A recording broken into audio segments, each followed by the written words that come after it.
আসসালামু আলাইকুম। মাত্র 10 মিনিটে হেলদি সকালের নাস্তা। এজন্য আমি এখানে 1 চামচ কাঁচামরিচ কুচি নিয়েছি, 3 চামচ পেঁয়াজ কুচি নিয়েছি, 1/4 কাপ টমেটো কুচি, 1/4 কাপ ধনেপাতা কুচি, তার সঙ্গে 2টা ডিম ও 6টি ব্রেড নিয়েছি। এবার প্রথমে মরিচ, পেঁয়াজ, টমেটোগুলো নিয়ে নিলাম। স্বাদ অনুযায়ী লবণ দিয়েছি, সামান্য হলুদের গুঁড়া, সামান্য গরম মশলার গুঁড়া, হাফ চামচ চিলি ফ্লেক্স, হাফ চামচ গোলমরিচ গুঁড়া ও হাফ চামচ অরিগানো। সবগুলো একটু ভালো করে মিশিয়ে নিলাম। 2টা ডিম ভেঙে দিলাম। আমি এভাবে অনবরত নেড়েচেড়ে ভালো করে ফেটে নিয়েছি। এবার একটি প্যানে কিছুটা তেল দিলাম। এবার ফেটে রাখা ডিমের ভিতরে এই ব্রেডটা দিয়ে উল্টিয়ে পাল্টিয়ে প্যানে দিয়ে দিলাম। চামচ দিয়ে কিছুটা মিশ্রণ উপরে দিয়ে দিলাম।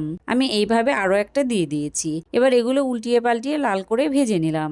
এভাবে সবগুলো ভেজে নিব। এই নাস্তাটা বানানো খুবই সহজ। এভাবে বানালে খুবই অল্প সময়ে সকালে একদম হেলদি একটা নাস্তা হয়ে যায়। খেতেও কিন্তু দারুণ লাগে। আপনারাও এভাবে ট্রাই করতে পারেন। আল্লাহ হাফেজ।